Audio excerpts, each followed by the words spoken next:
السلام عليكم ورحمة الله. نحمد الله تعالى ونصلي على رسوله الكريم. أما بعد، أعوذ بالله من الشيطان الرجيم. بسم الله الرحمن الرحيم. واذكروا إذ أنتم قليل مستضعفون في الأرض تخافون أن يتخطفكم الناس فآواكم وأيدكم بنصره ورزقكم من الطيبات لعلكم تشكرون. সংগ্রামী উলামায়ে কেরাম, তাওহীদি জনতা, সোনারগাঁয়ের আমার প্রাণ প্রিয় এলাকাবাসী, আজকের এই পথসভায় সর্বপ্রথম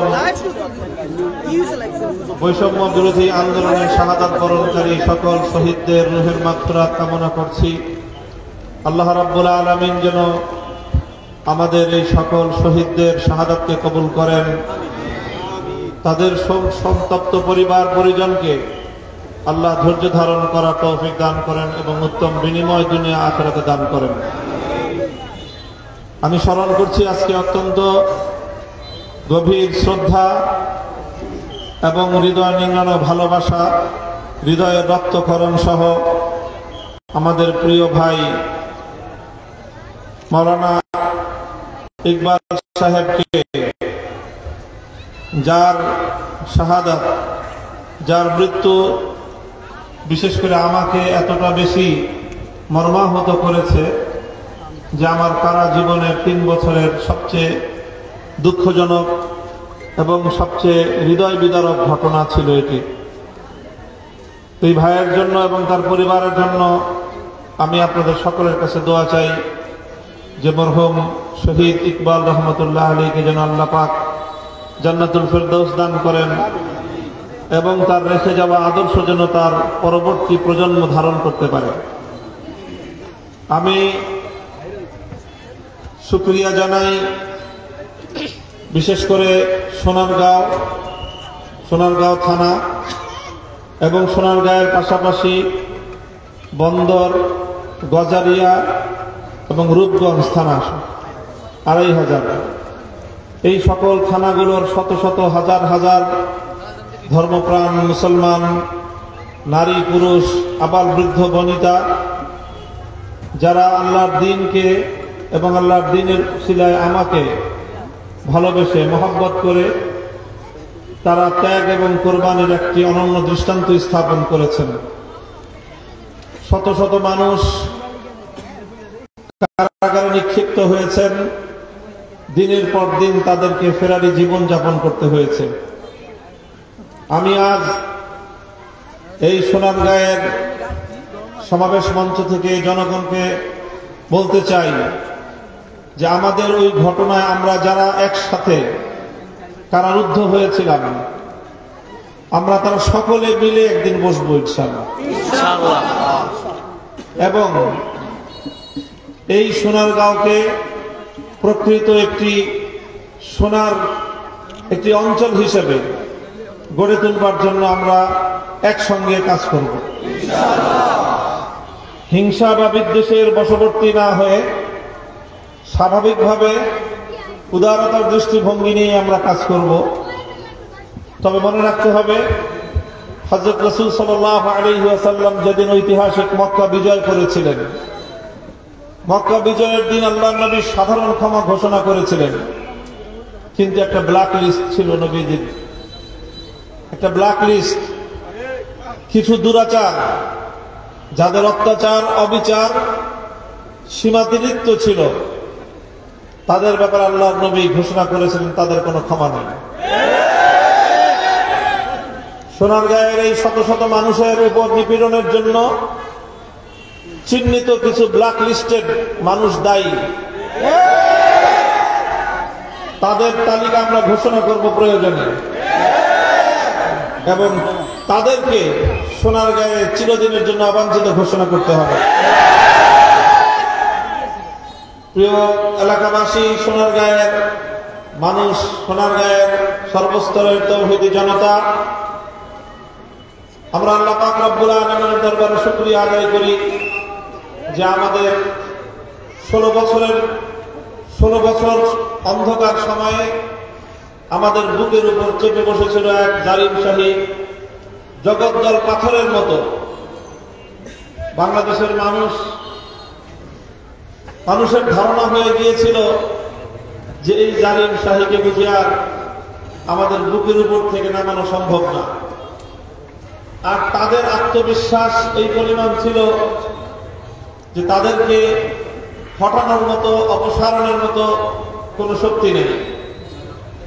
কিন্তু আল্লাহর কোরআন যেভাবে বলেছে, ফাআতাহুমুল্লাহু মিন হাইসু লাম ইয়াহতাসিবু, তারা তাদের পতনের সব দিক, সকল দুয়ারগুলো রুদ্ধ করে আত্মবিশ্বাসের সাথে তারা রাষ্ট্রীয় ক্ষমতার মসনদকে জবরদখল করে বসেছিল। জালিম শাহীর ঘোষণা ছিল, এটা সকল মানুষের মুখে মুখে ছিল যে লক্ষ মানুষকেও যদি হত্যা করতে হয়, এই লাখো মানুষের রক্ত এবং লাশের উপর দিয়ে শেখ হাসিনা ক্ষমতা চালায় যাবে। এটাই ছিল তার মনোভাব। কিন্তু যখন আল্লাহ পাক রব্বুল আলামিন তার বিদায়ের ঘণ্টা বাজিয়ে দিয়েছেন, তখন তার দাদা বাবুরাও তাকে রক্ষা করতে এগিয়ে আসেন। আমরা আগামী দিনের এই সকল জালিমের উত্তরাধিকারীদেরকে বলতে চাই, এই বাংলাদেশে বসবাস করতে হলে, এদেশের মানুষকে নিয়ে রাজনীতি করতে হলে, এদেশের মানুষের সঙ্গে কাজ করতে হলে এদেশের মানুষের হৃদয়ের আবেগকে বুঝতে হবে, মানুষের হৃদয়ের পাঁচ বুঝতে হবে। ইসলামের বিরুদ্ধাচরণ করে জনগণের ভাগ্যকে নিয়ে ছিনিমিনি খেলে হয়তো দীর্ঘদিন ক্ষমতায় থাকতে পারবে, কিন্তু কোন ক্ষমতা চিরস্থায়ী হতে পারে না। কোন ক্ষমতা চিরস্থায়ী হতে পারে না। বাংলাদেশ 2024 সালের 5ই আগস্ট স্বাধীনতার নতুন ধাপে উন্নীত হয়েছে। এই স্বাধীনতা আমাদের থেকে স্বাধীনতা, এই স্বাধীনতা নব্য বাকশালীদের হাত থেকে স্বাধীনতা, এই স্বাধীনতা নতুন করে বাংলাদেশকে দিল্লির পরিণত করার হাত থেকে স্বাধীনতা।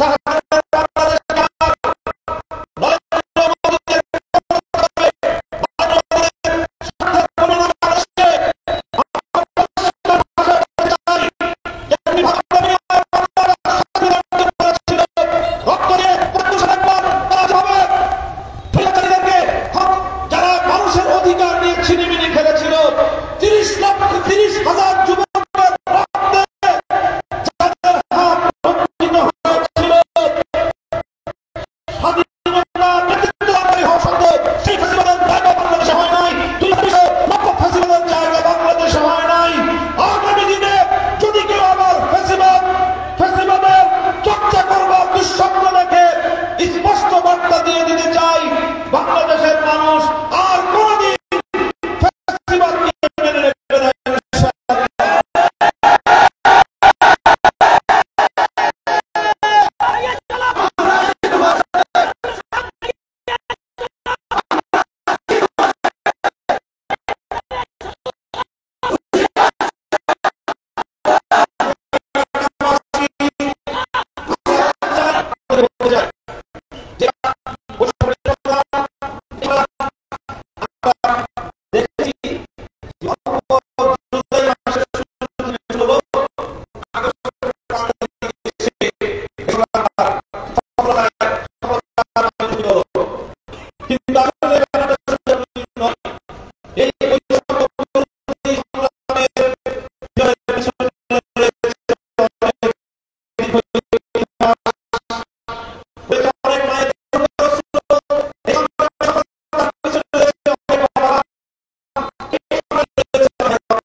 আগামী